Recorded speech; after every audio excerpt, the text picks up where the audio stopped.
धनतेरस व्रत कथा। एक समय भगवान विष्णु लक्ष्मी जी सहित मृत्यु लोक की छवि निहारने और अपने भक्तों के कल्याणार्थ मृत्यु लोक में आए। कुछ देर बाद भगवान लक्ष्मी से बोले कि मैं दक्षिण दिशा की ओर जा रहा हूँ, तुम उधर मत देखना। इतना कहकर वे मार्ग पर बढ़ने लगे तो लक्ष्मी भी पीछे पीछे चलने लगी।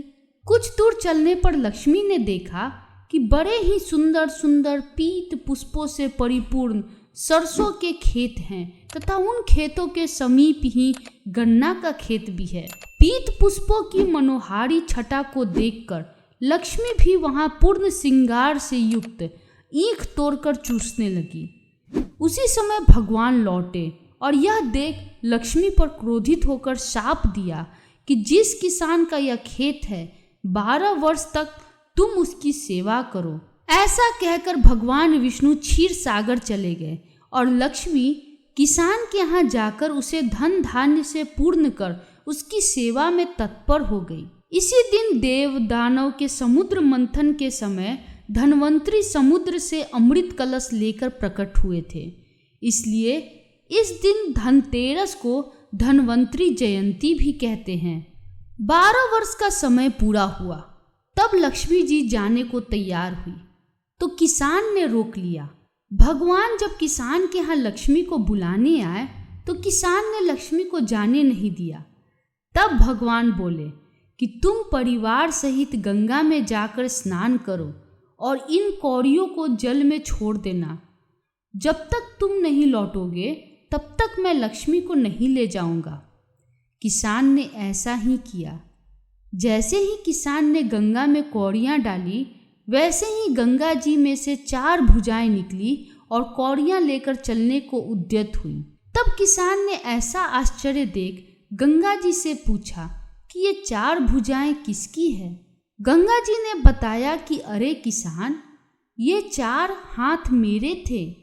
तूने जो कौड़ियाँ भेंट की है वे किसकी दी हुई हैं? किसान बोला, मेरे घर में 2 अतिथि आए हैं, उन्होंने ही दी है। गंगा जी बोली, तुम्हारे घर जो स्त्री है वो लक्ष्मी है और पुरुष विष्णु भगवान है। तुम लक्ष्मी को न जाने देना वरना पुनः पूर्व की तरह निर्धन हो जाओगे। यह सब सुनकर घर लौटा तो भगवान से बोला कि मैं लक्ष्मी जी को नहीं जाने दूंगा। तब भगवान ने किसान को समझाया कि लक्ष्मी को मेरा साप था जो 12 वर्ष से तुम्हारी सेवा कर रही थी। फिर लक्ष्मी चंचल होती है, इसको बड़े बड़े नहीं रोक सकते। किसान ने पुनः हठपूर्वक कहा कि नहीं, मैं लक्ष्मी जी को अब नहीं जाने दूंगा। इस पर लक्ष्मी जी ने मंद मंद मुस्कुराते हुए स्वयं ही कहा कि हे किसान, यदि तुम मुझे रोकना चाहते हो तो सुनो, कल तेरस है।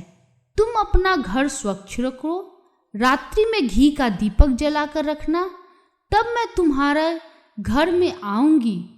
उस समय तुम मेरी पूजा करना, किंतु मैं तुम्हें दिखाई नहीं दूंगी। किसान ने कहा ठीक है, मैं ऐसा ही करूंगा। इतना कह और सुन लेने के बाद लक्ष्मी जी 10 दिशाओं में फैल गई। भगवान देखते ही रह गए।